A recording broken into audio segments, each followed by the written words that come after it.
Hello and welcome back to the International 5 SEA Qualifiers. We are down to 3 teams. This is the consolidation or lower bracket finals. And we have Rave facing off against MVP Phoenix. Winner of this will go on to face MVP Hot 6 to determine who goes to the International as a direct player and who will have to go as a wild card. Joining me, Gods, as well as Andrew, Zayori Campbell, and David Luminous Zhang. Is it Zhang or Zhang, or how do you prefer it? Zhang. Zhang, that's more correct. You didn't even try my full name. You don't need a full name. Yeah, okay. You don't deserve one. I don't deserve one. What a slam. You made me laugh with this little play. My hair wasn't on camera, okay? That's an issue for me. I looked down like, oh, God, my hair.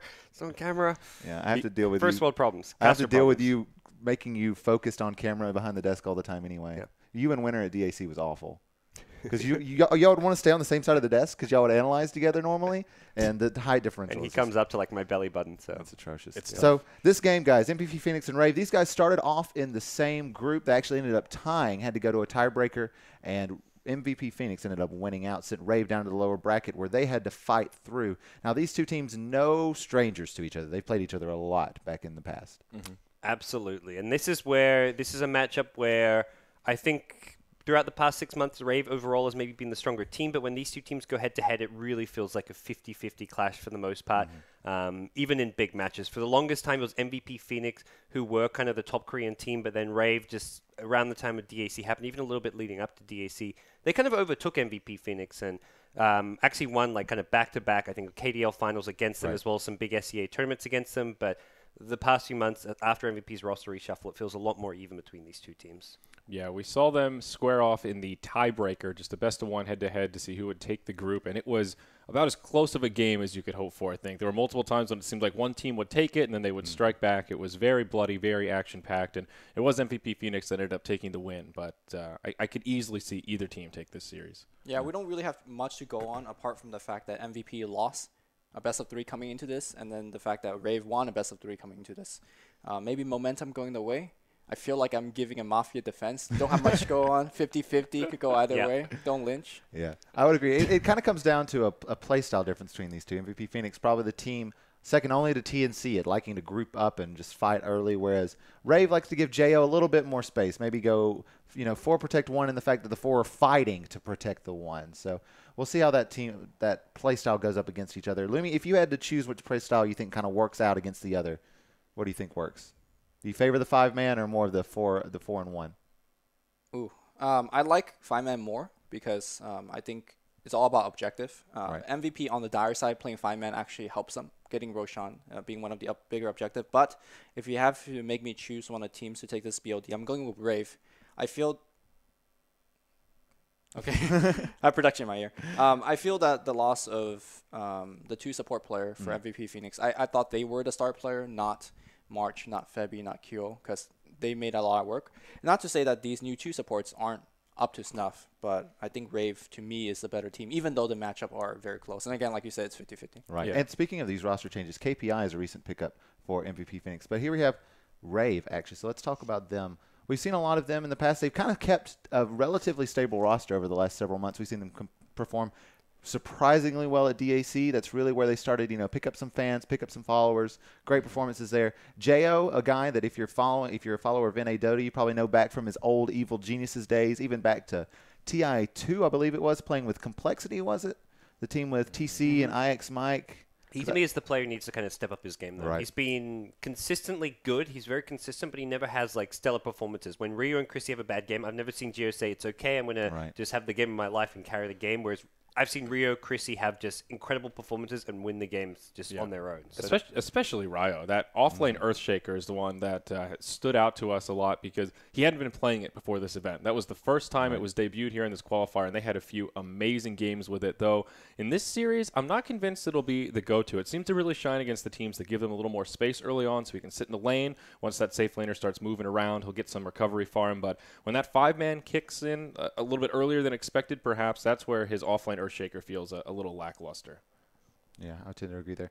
And Rave as a whole, they've had some really good, I think, support play coming out as well. Like we talk about how Chrissy has been doing well. Ryo's been playing well. But in this meta, with as much action as there's been going on, a lot of pressure comes down to the supports, making sure your early rotations come off without a hitch. You defend your players well. And I think Ninja Boogie and Cass have done a fantastic job. This doing guy that. especially. I think every game you watch, he has a very clear impact, clear objectives as he moves around the map.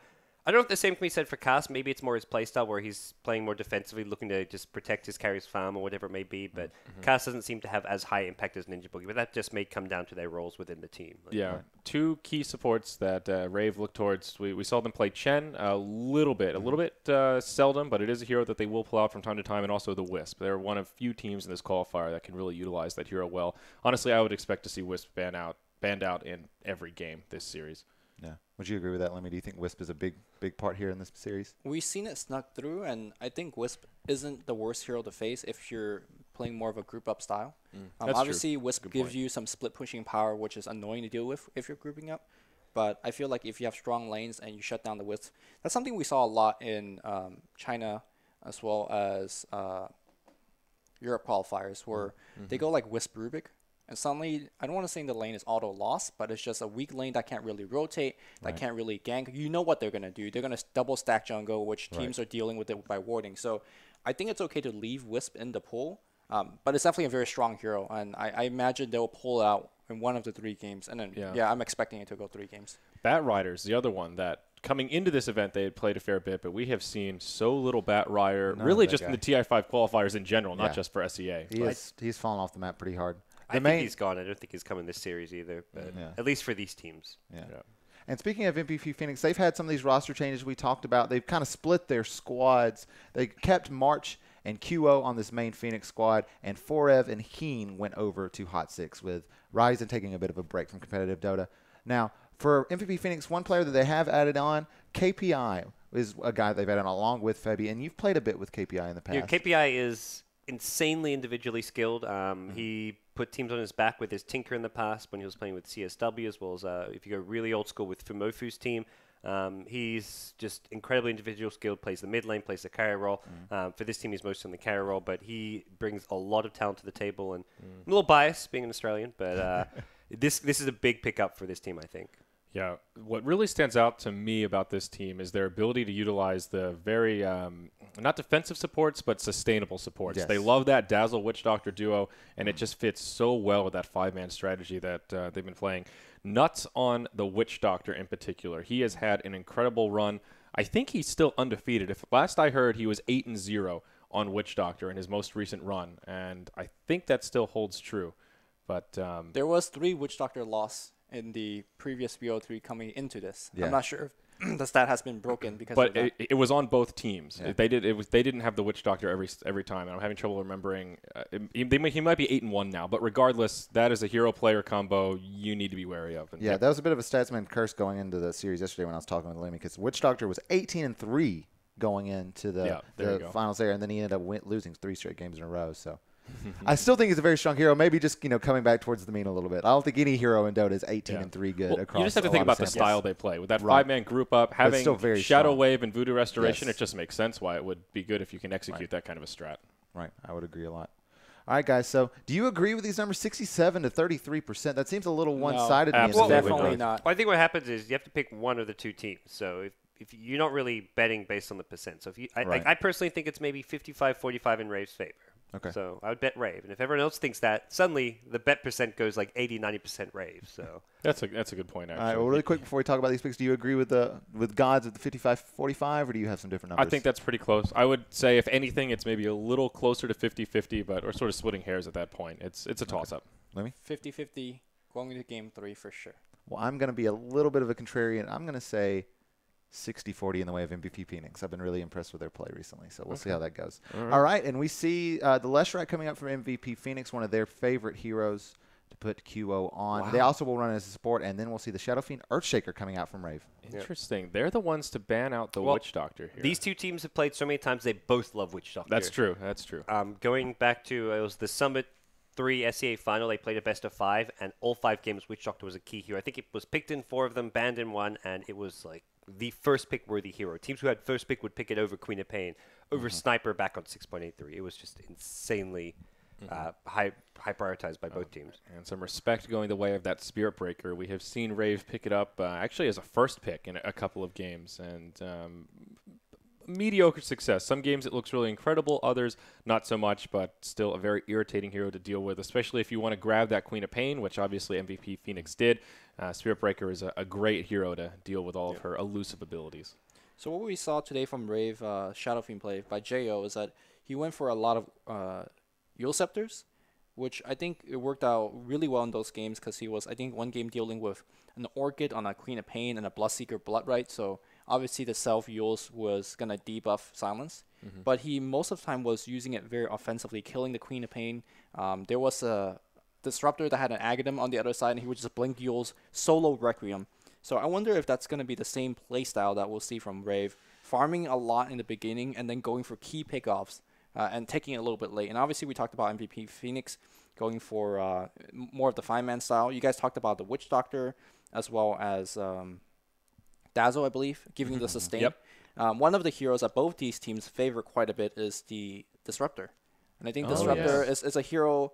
It's one of the reasons why we don't see as many Batriders, because Batrider's lasso is going to get broken quite quickly, or Batrider could jump into a static storm. So even though we don't see this hero being picked right now, don't sleep on it, because I think it's going to be a key factor in both of these, in all three of these games. And a comfort offlaner for most teams here, Clockwork being banned out by Rave. I don't think that's something. I haven't seen Ryor play very much of the Clockwork, but it is something that March likes to play occasionally. March has been playing some of these different style offlaners, I feel. He's been playing Undying in the offlane a lot, which is something we'll see sometimes ran as a support, but he almost exclusively plays in the offlane. He's also enjoyed some Darkseer. And here comes a bit of a curveball, a Treant Protector for Rave. Let's say, for the first 4 picks, it was super standard. Teams not really doing anything out of the ordinary with their picks, picking to their strength, and the Treant comes out. Rave do this a bit. It's not like an unexpected pick in the sense that they never pick this, but as far as this qualifier goes and the matchups between these two teams, not something we've seen a lot of. Yeah, definitely something different. And just to sort of compliment what you were saying, Brian, March has not only been playing some slightly different heroes in the offlane, but he really loves Hand of Midas in the offlane role. I think almost every game that I've cast of MVP Phoenix, whether it was the right call or the wrong call, he's gone for the Midas. So something just to keep in mind that...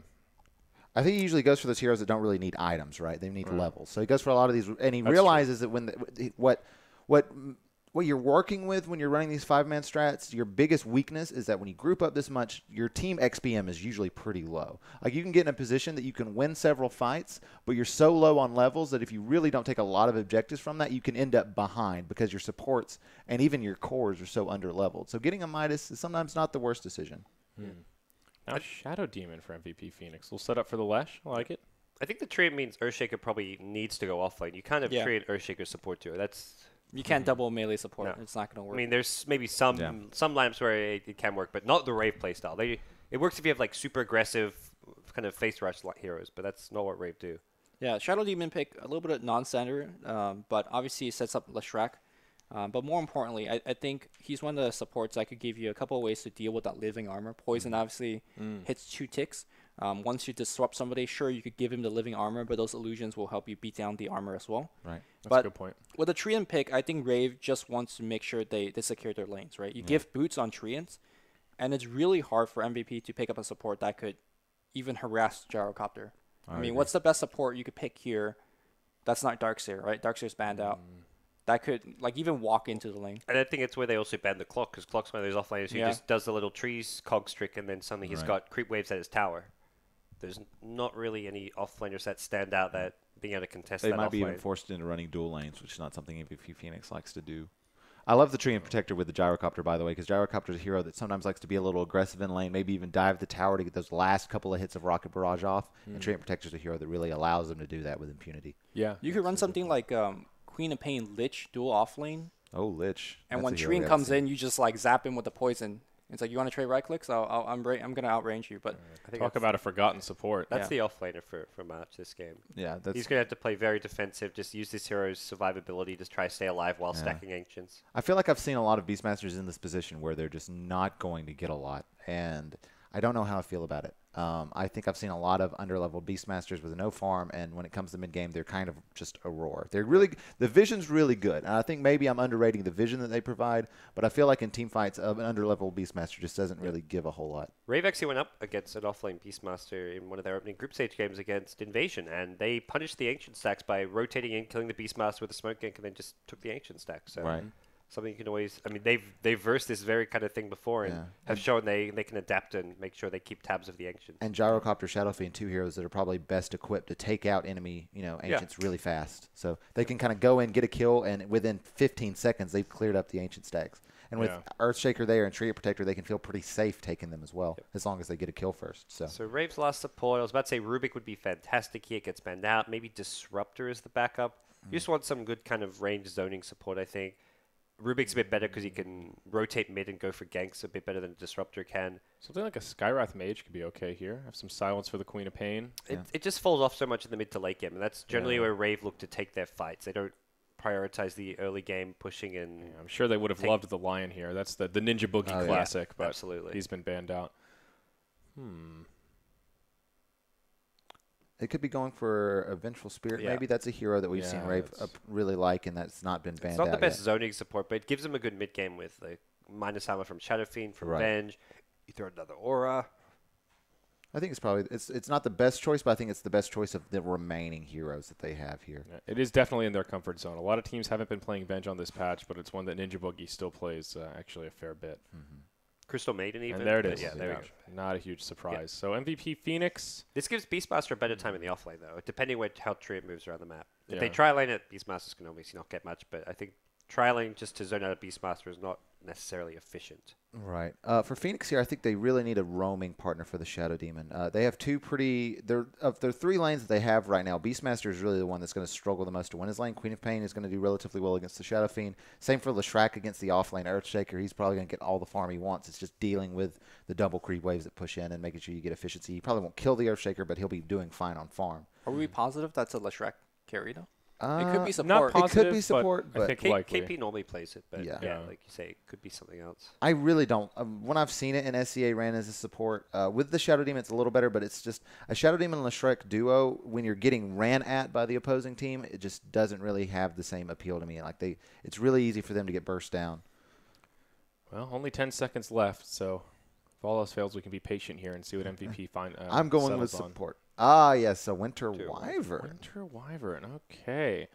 Now, we've seen this hero just a little bit. Does work very well against five-man strategies. The only games that I've actually cast Winter Wyvern, it's felt very underwhelming. And I'm not sure if that's just the nature, the dynamic of the hero hasn't been figured out yet on this patch, but the ultimate just, it seems very easy to play around. And the Cold Embrace in the early to mid game, everyone has plenty of magic damage. It seems to be a spell that's amazing late game because it's percent-based heal, so when you get really tanky is nice. And late game, you're limited on magic damage based on your skills, which don't get better 40, 50, 60 minutes in the game. That's where you have more physical damage. So late game is amazing. I'm not sure if you guys were here today, but there was an amazing Navi game where Winter Wyvern played a key role. And that was in the late game, though. That to me was like, if that hero doesn't do what he did in those team fights at 20 to 20 to 40 minutes in. He only does that because it's 50, 60 minutes in the game. Right. So but he does become amazing in that time. A Glimmer Cape on Winter Wyvern just means one of your carries just stays alive for 5 seconds no matter what happens. So it's a pretty good pickup there.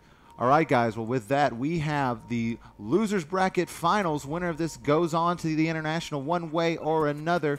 Big match here. It's Rave versus MVP. Our casters will be Luminous and Zyori. Take it away, guys. All right, a big match indeed here, Lumi. Someone's hopes and dreams will be crushed at the end of this series for this season of TI. How are you feeling overall about these drafts? Do you favor one over the other?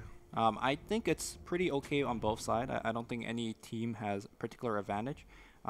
We said that MVP's going to group up more, but honestly, if you look at their heroes, I'm not sure if they're the best group up hero. Yeah, they've tended to want to group up, and they've drafted that way, but you're absolutely right. It's been based on sustainability, and the Cold Embrace is basically the only sustainability they really have in terms of being able to heal on the fly while they're knocking down towers. So maybe that will adjust their playstyle a little bit. Yeah, I don't think Cold Embrace is going to do a lot in kind of during team fights, because look at the spells that you're going to take if you're kind of locked in place, right? Rocket Barrage being the huge one, Magic Missile is the easy setup. Shadow Raises. Yeah, Shadow Raise. I mean, you're standing still.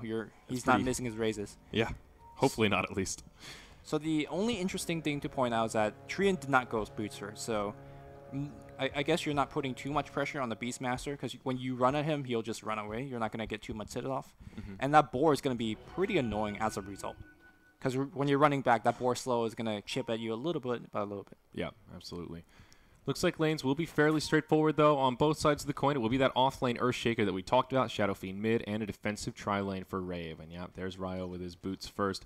And Jo headed to the mid lane. He'll be up against QO's Queen of Pain, the off-lane Beastmaster, and then 2 supports to roam about and support the Lesh. Nuts here on the Winter Wyvern will start into the mid lane for now, and we'll see where he moves around. Oh, actually, he used Arctic Burn, so that's 45 seconds without a long spell. Shadow Fiend should be fine now in the mid lane. Again, Trian doing Trian things. Punch, punch. He's actually taking... Hasn't skilled anything yet. Yeah.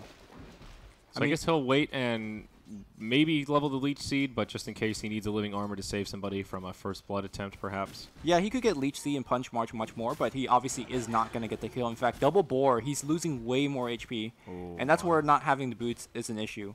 Yeah. Also, having boots lets you go straight into an Orb of Venom on the side lane, and March just can't sustain against that, not even close. Well, March getting some XP at least out of this initial lane, but both safe laners farming just fine. Should be a fairly even laning stage on that front. Yeah, so what we generally see from Ryori is that he gets really key ganks on the Earthshaker, especially on the mid lane. And his roaming partner is essentially going to be Vengeful Spirit, because I think Trian's going to be mostly static on the bottom lane, leeching some experience. But it's a pretty obvious play when Earthshaker misses from top, Venge misses from the bottom, so... Yeah, the way he's liked to play it, at least in the games that I've seen, is he'll be very quiet in the lane, play very defensively, almost so that the other team forgets about him a little bit. And then once that Lesh starts moving, that's where he'll start finding some last hits, get those Arcane Boots up, and then before you know it, he's close to that Blink Dagger, somewhere around that 15-20 minute mark, which is not bad for the offlane Shaker, depending on how the game's going. Mid lane looks to be pretty lopsided in favor of the Queen of Pain, at least out of the gate. I guess what we would expect here, 9 and 6 on her compared to the 5 and 1 of the Shadow Fiend. Febby, can he find it? Nope, good pathing here from the Radiant side. The Boogie will get his Sentry Wards. I mean, Febby, he wants it, but... They see him. Yeah, he takes a tower shot as well. All right. Well, a noble effort. Something that they should really expect. Febby has tried to do this in almost every game that I've seen as well. He loves that 2-minute courier snipe. But that's fine for him, because not only did he take the haste rune, denying it to the Radiant team, he also made Shadow Fiend miss like half a wave of farm. And you could look at this Shadow Fiend right now, just really struggling. Fissure being dropped off on the top lane. Yeah, Arctic Burn getting Ryo rather low, but no kill attempt coming out quite yet. He at least found his level 2. But they are zoning him pretty effectively. Yeah, but, you know, look at this Shadow Fiend. He's just so poor on the last hit department. He's getting doubled by Queen of Pain, which, I mean, part of it is the matchup, but the other part is, you know, Febby doing a little bit of rotation earlier, scaring that Shadow Fiend. And of course, the last part is Jo is just missing a couple of last hits, which happens from time to time. Yeah, QO is playing this very well. As you were talking about, Queen of Pain should win this lane, but this is more lopsided than you would expect for sure. Things getting a little bit easier for him here. He will have that living armor to help him out. Gets poked by the dagger, but already has his bottle out and just trying to get those Necromastery souls. All right, so do you?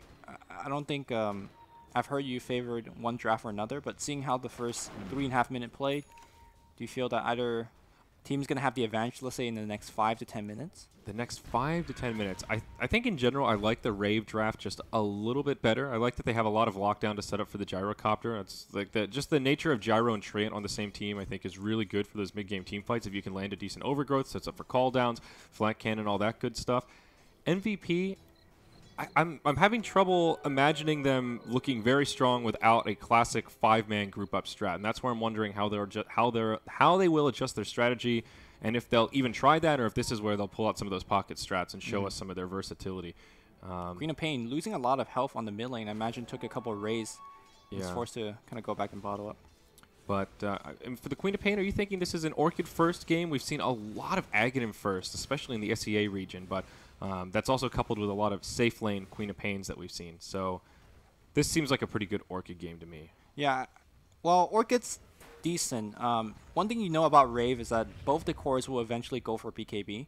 And if you look at the lineup, they have a bunch of spells that are great against it. The Beastmaster Roar, The raw attack speed from the aura that you get from Beastmaster, so more physical hits. Sonic Wave. The Sonic Wave, as well as obviously the Winter's Ultimate, which I don't really know what's called.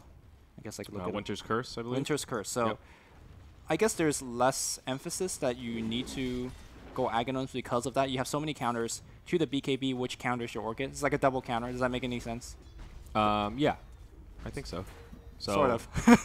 I honestly, sure, Lumi. I think either one is completely fine. Okay. Yeah. So both could work here, and I guess some of it depends on how they want to make their movements. That top tier 1 tower has already fallen, so they've struck early on that lane. But this is actually okay for Ryo. Now he'll get some creeps pushing his way, and he'll get some extra experience. Still kind of lackluster in last hits. Only has about 5, but this will get him close to level 4. Pretty even in terms of offlaners, although the Beastmaster still hasn't found a single last hit. Still 0-0, even though he is getting okay experience. Yeah, he's level 3. And look at that ward they put down right on that spot behind the Roche pit, so they'll see if he stacks Ancients, and of course they'll try to intercept that if the stack comes up. Yeah, and right now he's not stacking Ancients, so, well, less farm for him.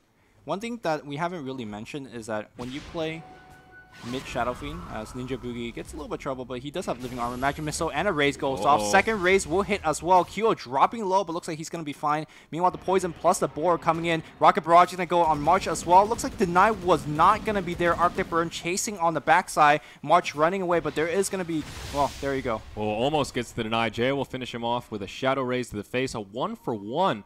But the Beastmaster, pardon me, the Queen of Pain was the one that actually drew the first blood. It was the dagger that got the kill. Yeah, that's really good for MVP Phoenix. And she was already dominating that mid matchup, and now she'll be even stronger with Power Treads picked up right away. Yeah, so one thing that I'm surprised that MVP or Rave did not do is put a ward for Shadow Fiend on the top half of the map. Maybe on the entrance leading up to the Ancients. Because it's very easy for the Winter Wyvern to just go on that cliff and Arctic Burn and fly over and start suddenly you're dealing with Arctic Burn plus a Quap, the poison thing. The dagger. Yeah, and sure. Shadow Strike. Shadow Strike. It's poison, right? Yeah, so yeah, you have the Living Armor to bail you out, but when you have 2 heroes right-clicking, that armor is going to get dissipated immediately, and Shadow Fiend is in a lot of trouble. But it seems like that's not the path that MVP took, and Shadow Fiend kind of dodged a big a way that MVP could have ganked. Yeah. But I think that also explains why he isn't farming as well. I think he has to play a little bit more cautiously. Yeah, it's true. Ryo's still getting a lot of space here in this top lane. That is one of the issues with knocking down those early towers. Sure, you get the gold game for it, but whoever's in that lane will get some extra little bit of farm. And looks like we've got a replay coming up here. We'll relive the first blood moment.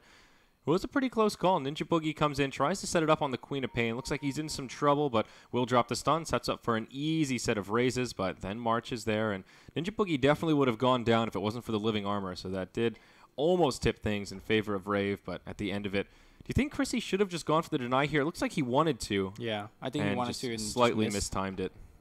And March almost got the deny himself. There's a big fatty stack here. A nice heads-up play from Jo to show out the raise. The Hadouken was on the way. If that was half a second later, it actually would have been a neutral deny.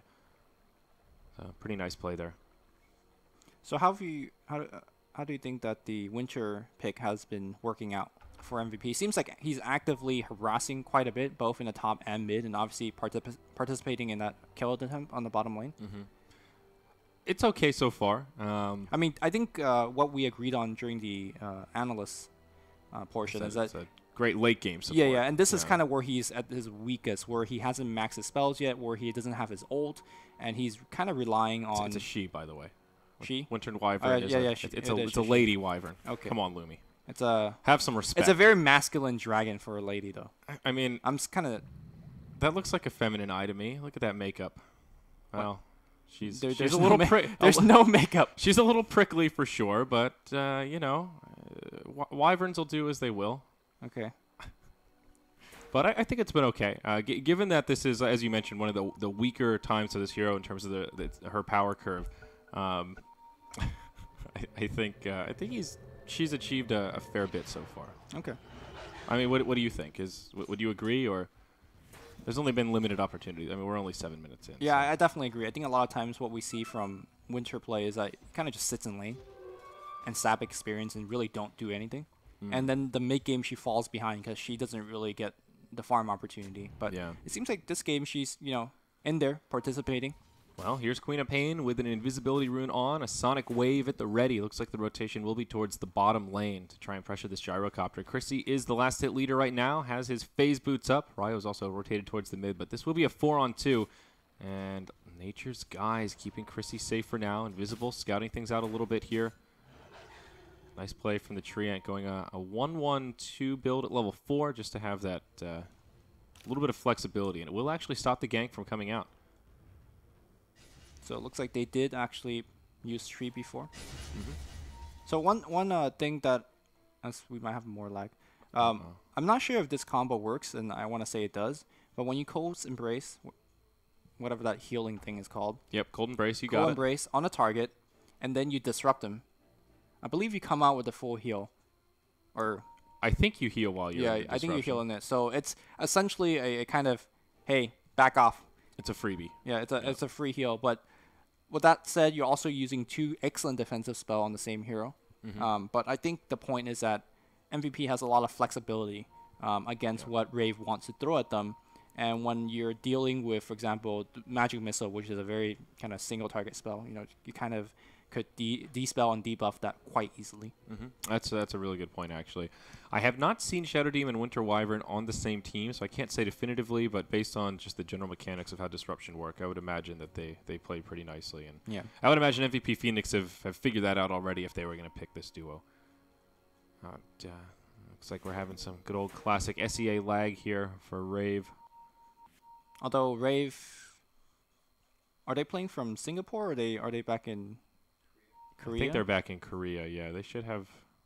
Well, could just be a we know bad connection MVP to the flew server. to Singapore, right, to play. Yeah. Man, they could have just stayed in Korea, all Korea final. Have better ping. Yeah, they could have. Well, it's been a pretty quiet game so far. We're 8 minutes in, and both teams have been fairly passive, just sitting around farming at the moment. We saw that first rotation for MVP Phoenix right before this pause, but the Nature's Guys got rid of it. And, oh, Ninja Boogie, that's not a funny joke, man. Bad yokes. Wasn't Nip getting DDoS today? I have no idea. See, I've been I casting just- nothing but Asian Dota, so I've slept through basically all of Europe. I get to catch the first or second game, and then I'm about ready for bed. It's a tough life. I didn't know either. I was watching the game, but we were playing Mafia, Oh. and that was way more important to... It's a really tough life then. You got to choose between top-tier Dota and Mafia with your friends. I Well, don't every know. time I watch the game and I pay a little attention to it, and like, Mafia's not paying attention to the game. Well, let's lynch him. So I gotta, I gotta play, and I was a good townsfolk in that game. So I like that. You can get a read based on how into the Dota game they are. Yeah. That's good stuff. Man, hopefully the lag will... these next level strats, man. I got to up my Discontinue. Mafia game. All right, so it seems we'll have another go here. Both teams dropping the Gs, ready to rock and roll.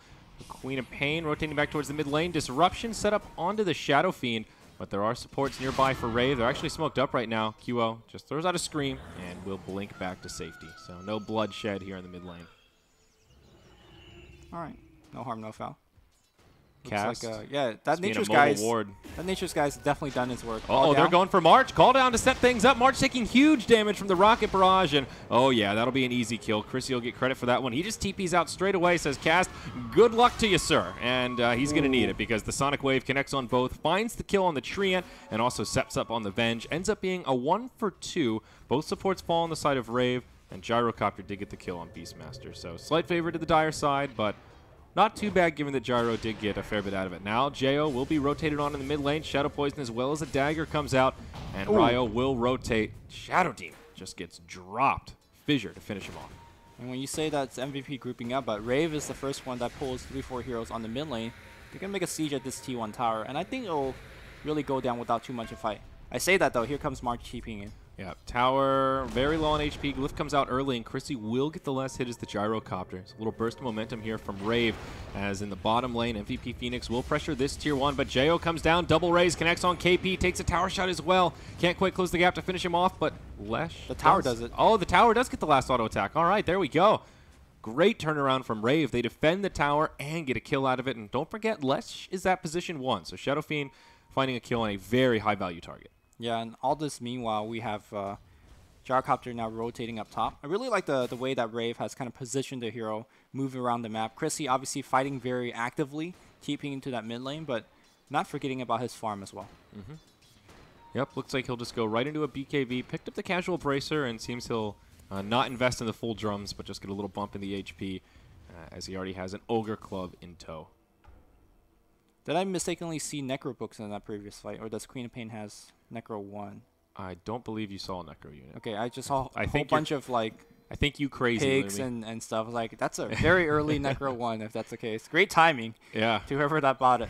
But no, I think it was just like maybe boars and... Yep, it was just the zoo coming out of the Beastmaster there. Not quite yet. Speaking of Necro Book, obviously that's the choice for Beastmaster to get.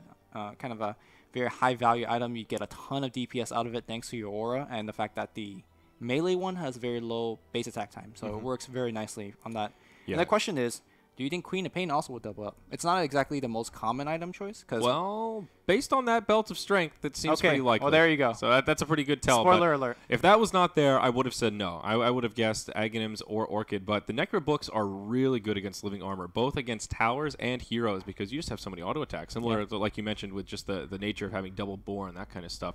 So now if they have 2 Necro Books, Arctic Burn, the Shadow Poison, and a little bit of poison from the boar. You've got Diabolic Edict as well. They have a lot of tools to cut through this Living Armor. And usually when you're talking about Living Armor, you have to look at it on both ways of against the tower and against heroes. You know, stuff like the Dragon Knight Corrosive Breath is really good about getting it off of towers, where you've got Ember Spirit, who's got Flame Guard, really good at getting it off heroes, or Ion Shell, stuff like that. But MVP Phoenix are finding the best of both worlds with these kind of hybrid abilities and just a massive Zeus strat where Living Armor, I don't want to say it's a non-factor, but won't be as big of a factor as it otherwise would be. Yeah. Also, you got to keep in mind that True Sight gives you very good against Treant, as Nature's Skies would not be as useful as a kind of initiation / escape tool. As we saw, he initiated, I think, the Gyro in. No, I think he opened with Leech Seed, and then Gyro dropped the call down, and then they kind of mopped everything up. So that's the mid-game that the Treant has to be somewhat careful about. Yeah. Obviously, when you're flat cannoning, when you're using your Requiem, sometimes you kill that red one and you're taking, what, a ton of pure damage? I was just going to say, how did we overlook the Flak Cannon against double Necro Book? Someone asked me the other day, I think it was on Twitter, or I got an email saying, why don't we see Necro Books against Gyrocopter? Because he's picked up so much on this patch, and I didn't really have a good answer. I think it's still a really good strategy to deal with him, because once that Flak Cannon's turned on, it's very hard to manage in a team fight. If you're hitting the Necro not units, managing if it, one's you're low, just hitting it. You're YOLO, let's do as much damage as possible. So it's tricky, and it can definitely cost the Gyro. I mean, I think what we're going to see is, until Gyro gets that BKB, he's going to be somewhat cognizant of perhaps killing the red one. Definitely. But once he does get the BKB, he's like, let me kill the red one. I will want the extra gold as I kill your team, and I'll take your Necro Books as well. So I see both sides of the argument. I could understand why we don't see Necro Books, but you know, at the same time, once that BKB timer gets low, you know that his BKB is about to end. Pop that Necro Book, and then he's gonna take pure damage up the wazoo. You got to break this habit of calling him by colors, Lumi. It was different in Dota 1 versus Dota 2. The melee versus the guy. range. Yeah. All right. For the OGs out there, it's very, very confusing. There's someone going, Lumi, the ranged one doesn't do the last will damage. It's the melee guy. Okay. I got nothing to say. I was gonna make a colorblind joke, but this is like a very bad person to make it to. Hey, you can make fun of my colorblindness. No, but that's it's not a good thing to make fun of. It's not even a colorblindness thing, though. It's just that it's transposed, so it's the context makes it more difficult, and especially since you're an old school Dota 1 guy. So I'm just old. You're So like I can mess up blue red. It's fine. Yeah, there you go. Well, regardless, we've got bigger issues here. Hopefully, Rave can tend to whatever it is bogging down their connection, and we can get this game 1 underway. So one thing that we have not talked about is Shadow Fiend's item choice. I think he's obviously having somewhat of a harder time, although he has recovered. And if you look at this nice screenshot, is he has a stack waiting for him, so he kind of climb ahead. He's got power treads and about 1,000 gold in the bank. We've been seeing a lot of mech. I did talk about Yule Scepter as a way to kind of initiate against the Queen of Pain. And obviously the BKB is a very key item choice as well. Which of the three, if those are the three that you think he'll go for? To go for it, first item, assuming that there's not going to be a combination. I think the mech has definitely been the most popular if we're talking about what we're likely to see in this region. In context of this game, even though MVP don't have this classic 5-man lineup, and like you mentioned, Rave have kind of been the aggressors on that front, I think mech really fits into that play style no matter how you look at it. If Rave wants to screw up and stay aggressive, mech is obviously a great item, and it can give you that little edge to defend against MVP, where I look at their lineup and who's going to be their mech carrier? And I think that could give Rave a nice little edge in this mid-game interim here, and also make the Shadow Fiend rather tanky. This does not strike me as a Yule's game. It can be good initiation setup for sure, but I think they've already kind of got that in the Treant with his Nature's Guise. They've got the long-range Fissure, even the Vengeful Spirit for that. I don't know. I feel like the Yule Scepter is more valuable as a really good farming tool, and we see players that want to spend a little more time just farming around in the jungle, at least right when you get it to hit that power curve. I don't know. What do you think? I would guess the mech if I had to pick one of the three. Yeah, they don't have another mech buyer, so you can't be like, hey, go Darkseer or Chen, you buy the mech, and I'll get some DPS. Yeah. But yeah, mech, obviously, it's very decent. The thing that I'm a little bit concerned about mech, apart from Queen of Pain's ultimate, MVP is very single target base. Well, I guess you could throw Leshrac in the AoE department there as well. I think he definitely fits in the AoE department. He has nothing but AoE. But there might be a scenario where, let's say, Beastmaster roars one guy, and they kind of start beating on that one guy. You kind of just have to mech for him, right? Yeah. You're not getting the AoE heal to its full effect, but you're throwing it out. But now that we have listed so many AoE spells, like Queen of Pain, the Leshrac, it seems like mech is more and more likely to be the case.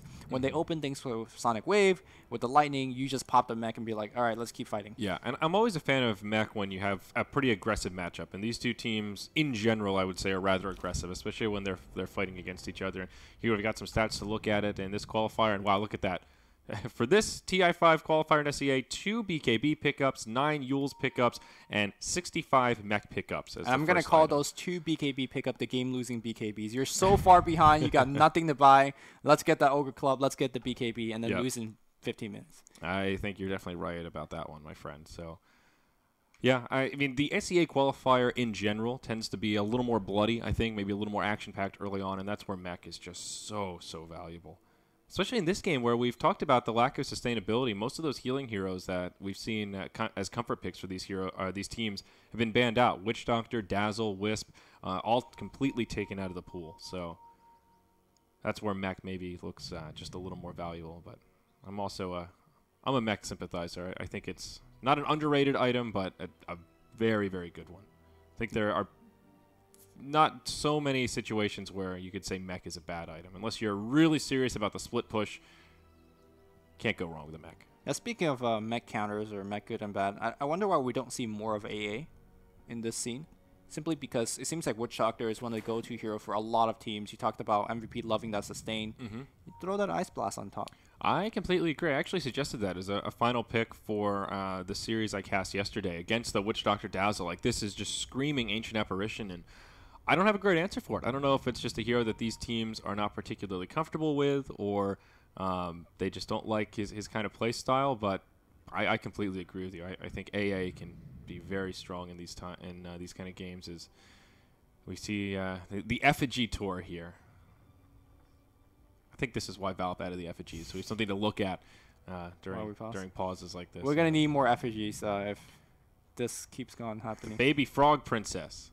That is... What is that, Slark? Disturbing. Yeah, it took me a moment as well. I think it's Slark about to do a backflip, so he's just... Oh, there's a portrait on the bottom left where the hero... Oh, yeah. Okay. Well, the coloring is kind of strange as well. It took me a second. Okay. Solid effigy. I like it. Well done, Febby. Well played. Lifestealer. You know, you don't see Lifestealer effigies that often, Lumi. What's the most popular one? Probably Pudge, right?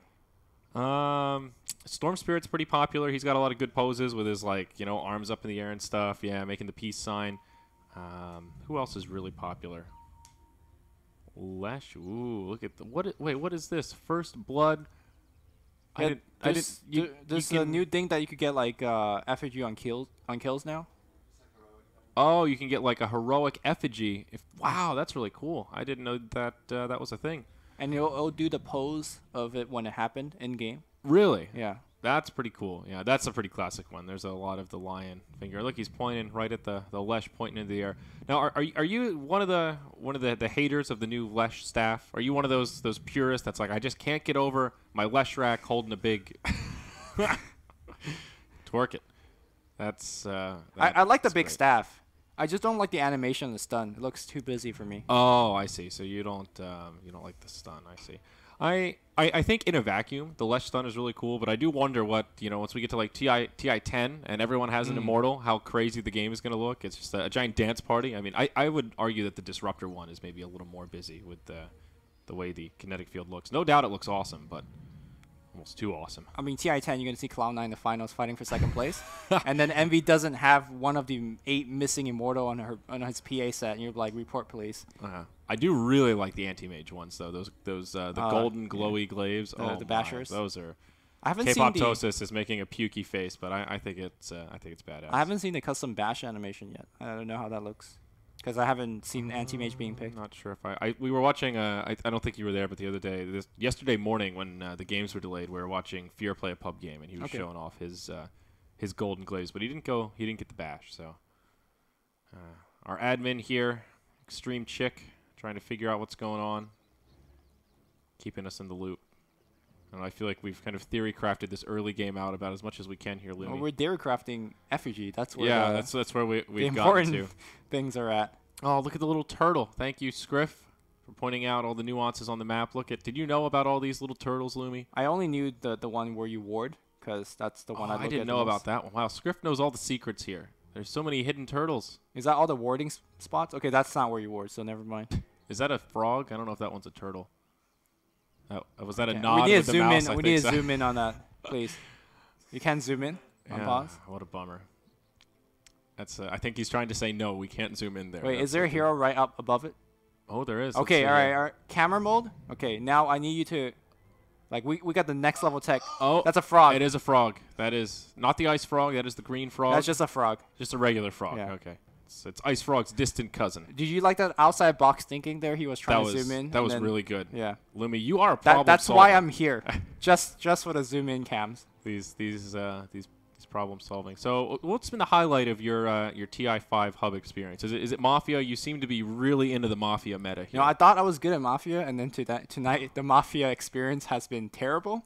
I knew I was bad at Mafia coming in, but I've never played it with this big of a group. I've only played it with less than 11, which I guess is not even really real Mafia. So yeah. I'm pretty inexperienced. I'm generally a very guilty fellow. So regardless whether I'm good or bad, they accuse me. I just have no defense. Yeah, I'm a good townsperson because I just have that poker face, and now that people know that, they can tell pretty quickly when I'm Mafia.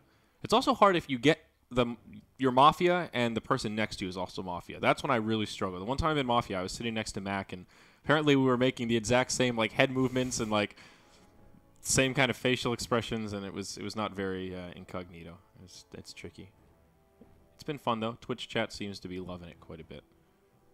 Yeah, I think the best part of the TI5 hub is obviously the interaction with the other personalities, and I think for the viewers at home, you generally see them in a different light, right? Like normally you see, for example, Zyroid casting, you don't see him playing Mafia. Yeah. And now you get a chance of seeing that. So it's kind of like, you know how the Summit 3 was how a chance for the viewers to get to know the players better. This is kind of our Summit 3 experience, essentially. For the talent. Yeah. Yeah, I would agree with that. I think that it's really cool to have everybody together. And I mean, I got to cast with Toby for the first time. I got to cast with Durka, and it's pretty cool. The LD Toby cast today, though, it was I'm sad I missed it, but I'm gonna have to go back and catch the VOD, turn down my speakers because I'm sure it was quite electric. But all right, here we go. We're resumed, Lumi. Fingers crossed that we can hold steady. This Earthshaker, he's found some form. He's got his Arcane Boots and Soul Ring here already at the 10-minute mark. Yeah, I think he got a fissure kill on Febby earlier, but here comes a Disruption Initiation. And we're going to see a quick Nature's Guise if necessary. Fissure's going to get dropped. We will need a Nature's Guise quick, or he dead. Yep, no Sonic Wave available or needed. They'll try to go on to cast here. Scream, not enough damage, about 25 HP, but the Winter Wyvern gets it. Nuts will secure the kill. It's a 2-0 here in the bottom lane. Did that hit Visp? I didn't know it did. Apparently it does. I did not know that either, but hey, the more you know. Yeah. And now MVP will group up and siege that T1 tower. Is Rave getting anything traded in response? Yeah, they might get this tier 1. Oh, the tier 1 mid's already down. So, nope, doesn't look like it. They ping out the top tower, but bottom tier 1 has already fallen, and MVP will certainly be able to TP up and react if need be. So, Dire side striking with a vengeance and getting some more momentum. So notice that Beastmaster is actually going for Medallion of Courage, which is definitely a not standard Beastmaster item. I think Mag is somewhere shaking his head. Like, you know, obviously the Necro Book is very powerful as an item choice, but a couple of reasons for him not getting it. Queen of Pain is obviously getting one, and there's an argument that she might even get it faster than he is because he's actually getting kills. She's participating everywhere, and obviously you want to be taking that Roshan as well. So it opens up another opportunity. Yeah, and there's no other real medallion carrier. Dire side, you definitely want to have that advantage. They don't have the fastest Roche lineup. I think they absolutely need a medallion if they want to do anything sneaky around the Roche pit or expect to take it when the enemy team is alive. And I think you can still get the Necro book at a pretty decent timing. Medallion, not the most expensive investment. Yeah. And obviously Solar Crest is a excellent mid-game item upgrade, especially against the right-click that eventually will come from these Shadow Fiend and the Gyros of the like. So. Yep. So we'll see a rotation on both sides to the top lane. Rave holding true to their ping. They will rotate for their 5 heroes, and now Jo will TP out and just go right back to farming.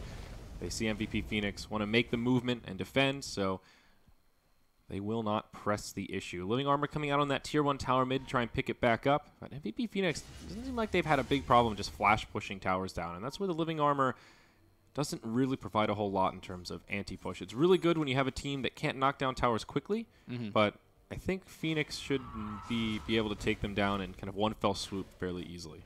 To be fair, though, we haven't actually seen Phoenix trying to defend towers. When call-downs are being dropped, when long raises are being used, I think definitely will slow MVP down, and it will give you a little bit of time to heal up those towers. And we'll kind of have to wait and see when those defense come. Yeah. Looks like that's BKB first on Chrissy, unless... No, Yep. SMY. Oh, okay. Wow, really thought that would, especially against that fast Necro book, thought that was for sure a BKB. But I mean, having the extra health is never a bad thing, but definitely not. I guess BKB also give you the extra health, so I guess he just feels more comfortable dealing a little bit more damage. SMY, obviously a decent farming item simply because of the movement speed you gain from it. And looks like it will be mech on the Shadow Fiend. There it is, just now delivered. Pretty solid timing, 13 minutes. Could maybe get it a little bit more quickly, but still within acceptable parameters there. Also, the level 1 Necronomicon comes out for MVP Phoenix. And you talked about the medallion, maybe questioning it a little, but now it all comes to light. They move right into the Roche pit. No vision for the Radiant side, but They know. they will smoke up. And how do they know? Maybe just good game sense that everyone's missing off the map. They saw the medallion on the Beastmaster, and they will try to contest. Roche getting low, but Chrissy will come in. This could be a huge call down. He sets it up. Fissure as well. Scream from, or Sonic Wave rather, from QO. He's also got a double damage rune on, but the Echo Slam from Ryo. Oh my gosh, so much damage coming out onto the Dire side. A buyback will come from the Beastmaster, but the Dire will end up cleaning it up. The double damage on QO, just a little they needed to tip the scales. Cold Embrace will set up for the raises onto Jo. He is the lone survivor. It's him versus the world, a 1-on-3. They saved the Primal Roar till the very end. His Living Armor is now expired, and they'll use the Wyvern ulti, the Winter's Curse, to lock him down, and it's a full 5-man wipe. MVP Phoenix take the fight, and now they will be able to secure Roshan. Still got the medallion. It will do the work, but I'm not sure who exactly will be tanking. Well, Marsh will try to tank, but he is well, there you go. The Cold OP. Embrace. They've got the Ice Cube. All right. Easy peasy. So the interesting thing for me was that Gyro just went straight in. He was the first one to die. And unfortunately, Aegis going to get picked up. Fissure into the pit. Oh, he's going to fly out. Call down. Will clip on the right side. Nuts trying to get out there. He's dropped so low. Oh, beautiful but disruption still on the alive. march. It keeps him alive. They turn it on to the Vengeful Spirit. Now Chrissy will finish off the Aegis with a Rocket Barrage. He had the Living Armor. It's already expired. Now stunned up from the Splitter. Too much damage from the Lash. It's another death for Chrissy. Rave finished off the Aegis, but boy, did it come at a big cost. Now Ryo on the run. QO will chase him down. Living Armor maybe buys him a little bit of time here. It's only a level 1 dagger on QO. And maybe Ryo will actually live after all. No one else able to pursue. Still, Gyro dying back-to-back times there. And Rave, all they got was an Aegis. Yeah, and right now all the momentum is on the side of MVP. It's also very strange. Normally when you take the Roshan and a one fight like that, you normally knock down a couple of towers as well. So that's only kind of the silver lining Rave has. You're like, you know what? We lost terrible fights, but we have a tower that we could hold on to. And now they lag out. So... This tier 1 mid still at about half health, and this should be and a Tree's pretty gonna easy push. Tree's gonna try to keep it alive for as long as possible. But Yeah. we see in that particular engagement, obviously it was not the best call because I think Jar went in first, and he essentially died before the Shadow Fiend could have even mech'd him. And I don't think Treant was in position to get off a overgrowth, for example. Yeah. Is there any way we could get a replay of the initial fight there around the Roche pit? As I'd like to see the positioning of the Gyro. I think the call down initially was pretty good. They had the Fissure to follow up, so it did connect on 2 core heroes, but I kind of lost track of him after that. And he just went in like even the after meat the call grinder. down, Yeah, it's like he call wa- down, and I'm all Hey, all I got force flat ahead. cannon turned on. I mean, I gotta hit something. So he Yeah. just went into the pit, used rocket barrage.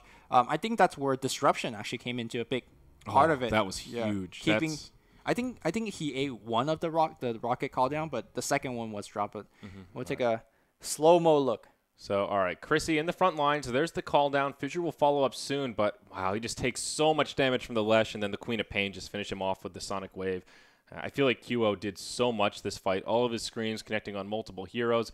Even though the Lesh falls, he still does the big damage on securing the kill on the Gyro. And after that, it's really just Jo that's left alive. He's the one that gets the living armor, and the Treant, well, just can't do enough. Yeah, you could see that the Cold Embrace not really doing that much there. Yeah, that set up the kill for Jo. Yeah, it did some work. Also very unfortunate. Queen of Pain had double damage, so Yeah, that's like you said, unfortunate's the perfect word. That's not something that Rave can really count on there. I think you still have to sort of go for it, but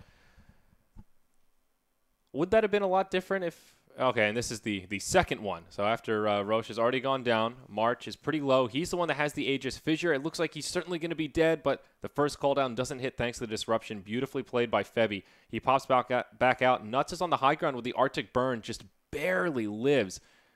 And March has to throw away the Aegis, but keeps Chrissy around just long enough that everyone else can get back to the party. Queen of Pain ready to come in and find another kill. And with Gyro dying twice, it's a painful series of fights. yeah. I mean, when you die twice, if you had gone for BKB and you're dying twice, that really delays your timing. But since he's going for Sanj, we're gonna see SNY coming out. He could at least somewhat catch back up in farm. So don't get me wrong, it's a terrible loss, but he could. It's recoverable. Yeah, somewhat. it's a fair point. It's not over for Rave, even though that was a pretty disastrous sequence of events. We'll see MVP Phoenix put some pressure on this Tier 1 tower mid. Glyph is used right away, and Living Armor will keep it topped off as Rave's starting to make rotations to mount a defense. Phoenix will be repelled for now as we resume.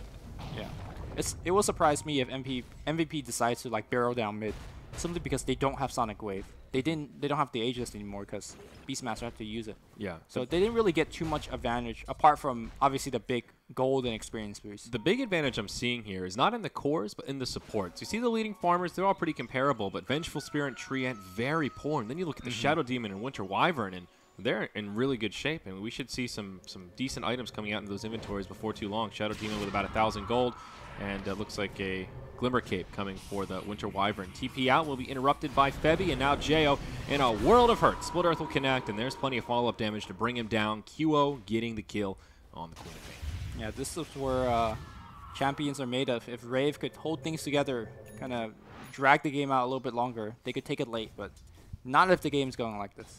Yeah, things starting to fall apart a little bit here. The Earthshaker is maybe a pocket ace they've got going on here, halfway to that Blink Dagger at 16 minutes. He's still finding decent farm, but this is one of the issues with the offlane Earthshaker in the context of an aggressive game like this. We talked about it in the draft, and he just takes a little bit too long to come online. If this was a Clockwork or a Darkseer, he could be offering a lot more in these team fights with a similar amount of farm. Well, normally I think Ryu generally gets like 2-3 ganks off, such that his Blink Dagger is already online at this point in the game. But obviously he hasn't found, I think he found like maybe one. Yeah. And obviously the carnage of the Roshan pit did not help him out. So I wouldn't call him pocket aces. Like maybe pocket eights. Single ace, yes, definitely not two. Okay, maybe ace like He's ace like 9 or something like that. It's like a okay. I was gonna say ace 10, but yeah, ace 9 fine. works. At least they're connectors, dude. Come on now. All right. So Tier 1 tower goes down for free, which kind of what you expect now that MVP fully commit to fight. And March looks like he should be going back for Necrobook. You can get a mech. It's kind of like an old school Beastmaster build, but I imagine that it's going to be Necrobook. It's just too good of a passive. Yep, I think so as well. But we'll see. He's got about 2,300 gold. And, oh, Blink Dagger first item. So All right, going that's for fine. the initiation power. Now, I feel like this is more of an older style Beastmaster where you just rush the Blink, go for the long-range initiation. And I think very good, but just not something we see so often. It's definitely a lot of pressure that Rave can't really deal with right now. And there's a little bit of sustain. Not exactly Dazzle Witch Doctor, but hey, a little bit of heal. It's goes in. something. Yeah. So Gyro looks like he'll just pick up the Sanj and now go into the BKB. Chrissy feeling the pain in those last few team fights, not even going for the Yasha, just getting some raw HP at this point. Yeah, the key thing is that he's actually level 10. He needs level 2 call down. to really make a big impact in these fights. And he's not getting any experience. So Yeah, trying to utilize Ancients as best he can, but it is certainly a struggle.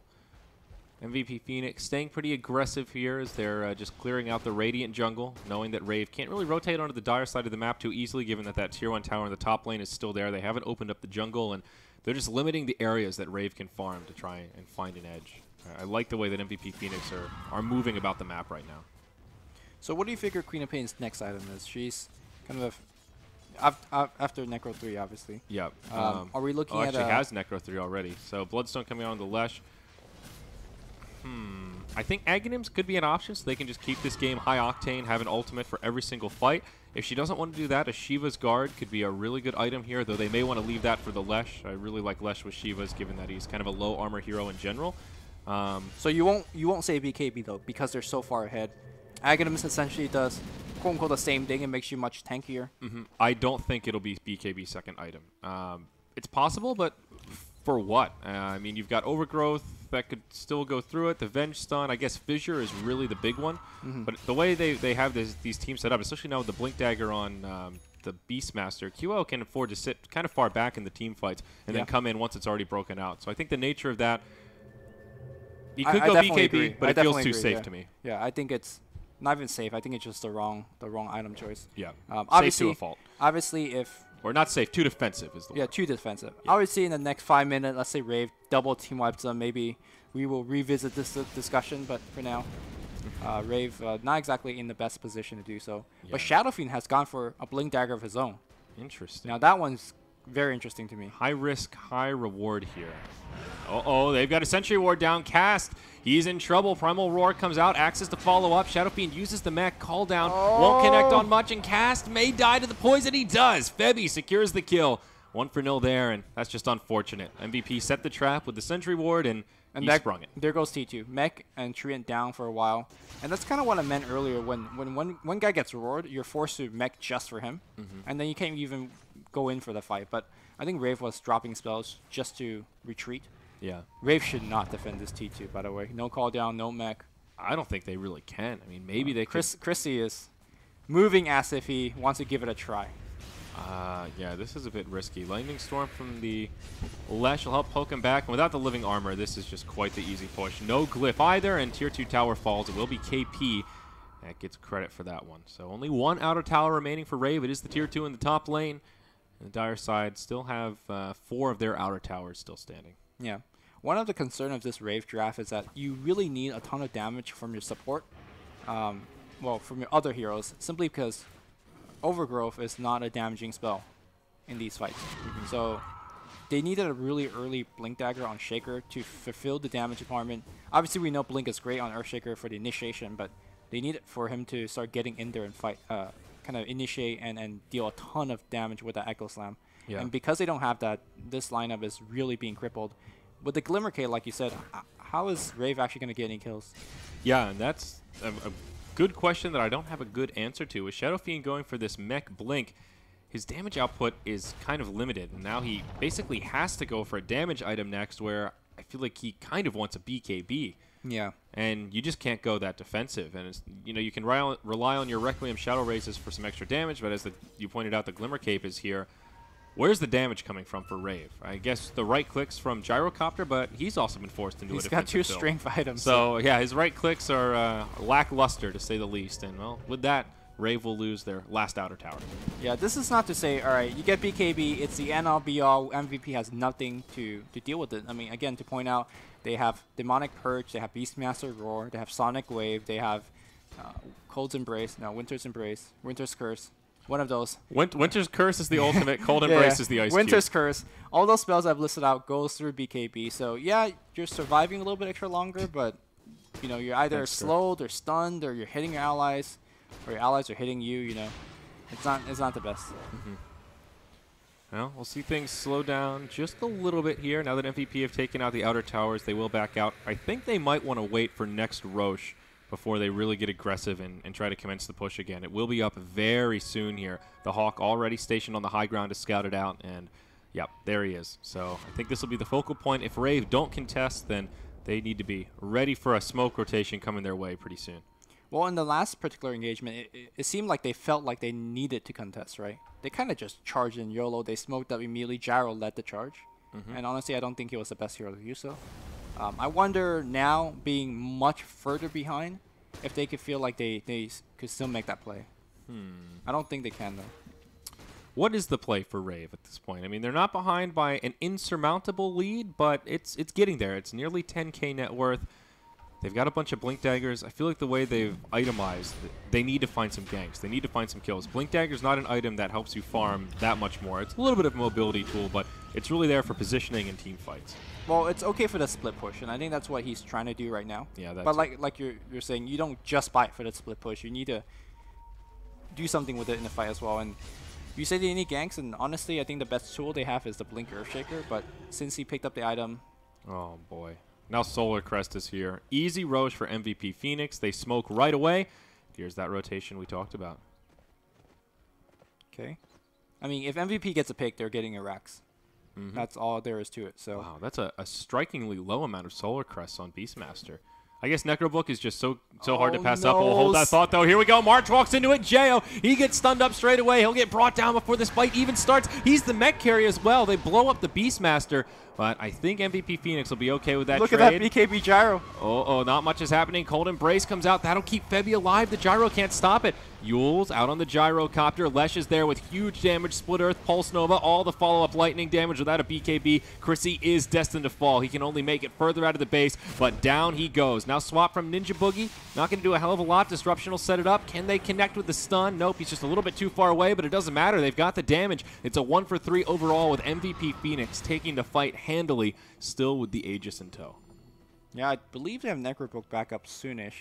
So with that damage output, yeah, Still they up. still have it up. So Yeah. wow, they didn't even use it. Wow, Quapt is going to go BKB second item, so proving us wrong here. But going for the more defensive play. Glyph comes out as they move straight up to the high ground. A couple of buybacks available, though Gyro will be respawning in about 15 seconds. Tier 3 tower, at the very least, will fall. Not sure if MVP Phoenix will get barracks off this, but still a very successful skirmish into a pretty good push. And they don't have to overcommit for this. They still have the Aegis, so they can get this tower, back out, reset things a little bit, and then take another fight with the Beastmaster as this Roar comes back online. Yeah, very patient play. They notice that Earthshaker obviously still has that Echo Slam available. Could have been ugly if you have Necrobooks and a big creep wave, but don't give them the opening, and they'll back off. Yeah. I really like the way MVP Phoenix play this here. Losing their initiator, recognizing they got a good trade, they don't need to push the envelope. They've now got a mech out on the Winter Wyvern, BKB picked up on the Queen of Pain. These are very key items that will make this subsequent push a lot easier. And if they can catch another initiation like that, Rave will be in some trouble. So earlier we were talking about the Queen of Pain BKB in terms of why she might not want to get it. One thing she might want to get it for is obviously to break out from that overgrowth, because obviously you can't blink away when you're ensnared by that ultimate. Another thing is that Earthshaker cannot chain stun you if you pop, like you spam the BKB key. You're going to get Echo Slammed. And then when he tries to go Fissure or Enchant Totem, you spam that BKB key and you'll break out of that chain stun. So there's a couple of decent ways that could protect her, but honestly I'm not sure if it's still the best item purchase. Yeah, there is merit to it. It's not a horrible item purchase. Like you mentioned, I just don't know if it's maximizing the survivability and damage output. That's the thing that always gets overlooked with the Aghanims is you get caught up in the upgrade, but it gives you a lot of stats and a lot of survivability that does play an important role. But we'll see how QO utilizes it here in this next team fight. They'll have about a minute and a half left on the Aegis here, so right around 29 minutes that baby will be expiring. They put down a Sentry Ward trying to set the trap for that Treant to come wandering out of the base. I don't know that Cast will fall for it again, but covering their bases. I guess Lestrak just walks up on the high ground. There's no T3 to slow things down. Oh, Splitter actually missing there, so. Yeah, I think they can afford to be a little more aggressive with his positioning. They've got the Primal Roar up, and they just need to bait out some of these spells. If they could bait out a BKB or just get that Earthshaker to initiate maybe a little earlier than planned, that would be absolutely huge. Magic Missile does stun March. Nothing they can't handle. KP being very defensive here. So Rave essentially have to weigh out the Aegis because they definitely could kill Lesh, but they're going to have to use all their spells, and they can't deal with Lesh a second time. And that's not counting in the disruption from the Shadow Demon, which combines quite nicely with Pulse Nova. So here we go. KP goes to the high ground. He's got about 30 seconds left on the Aegis. I think at this point, you want to commit deep. You want to die to utilize the Aegis here. Worst case scenario is that it expires in the middle of the fight when you're not quite ready for it. Split Earth will connect onto Chrissy. They get one of the barracks down. They're still slow rolling this, and I think they're just going to back out and play it safe here, Lumi. Earthshaker drops a fissure, but looks like he's going to get caught out here. Blink Requiem on the back line. Hits decently on everybody, but Call Down not doing too much. Meanwhile, Chrissy, BKB activated Overgrowth from high ground to low ground. But that Leshrac is just not dying. Yep, QL had his BKB on, but he still survives through it. Blinks back to safety. Everyone's still alive, but it's Rave that have used their big cooldowns, and they're in a little bit of trouble. Shadow Fiend will indeed be the first death of this fight. Now KP comes in. Big damage on him. The Aegis will expire. He gets just a tiny little bit of regen out of it. Gives him enough mana to finish off Chrissy. Buyback from him. It's a 2-for-0 as Ryo comes cruising in. Still has the Echo Slam, but can't find an opportunity to use it. And now MVP can just back out, knowing that Gyro bought back. Don't give him any way to find some economic recovery. They'll be very happy with this trade. 2 cores in the grave, and they don't lose anyone. Are they backing off? Looks like they'll respect the defense and go back and heal up. I think it's the right call with the buyback there, though. You mean Gyro? Yeah, no, I think MVP backing up is the right call after the Gyro buys back. Yeah. I think if the Gyro doesn't have a buyback there, you commit more. Maybe you rotate mid and start poking those barracks. But if you can force out a buyback like that, you've already gotten a little extra out of that fight. So I'm actually recalling what God said earlier during the analyst table. He was saying that JO is kind of your stable carry, but he never goes above and beyond. And what we see in this game is that Chrissy's not having a good game. Yeah. Ryer's Earthshaker is not having a good game. So it feels like when neither of those two players have a good game, Rave just does not function. Yeah. It reminds me a little bit of like Burning versus Arteezy. Burning's one of those carry players that's very, very safe. He won't throw the game, but he won't make those over-the-top huge plays. And Artor is much more of like a high-risk, high-reward player. And it seems like Jo has been playing a little more of that Burning style where he's been consistently good, but when push comes to shove, he's not out there taking the risks that'll make you the big plays to get back into Well, the the thing is, he needs to have those big plays because his teammate currently in this game is not bringing it. Yep. Yeah, they are in some trouble. I mean, MVP Phoenix are in control of this game. They're going to have another push here without an Aegis of the Immortal. Those BKBs just getting slightly lower on the side of Rave. Queen of Pains is down to 9 seconds.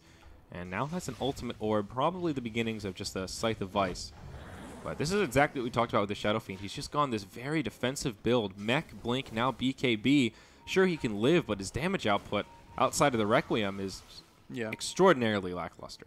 And I've never seen a lineup that counters BKB harder on the side of MVP. Like every hero has a way to deal with it. Except the Lesh. Yeah. He doesn't have too much. Well, Lesh just tanks it because he's fat.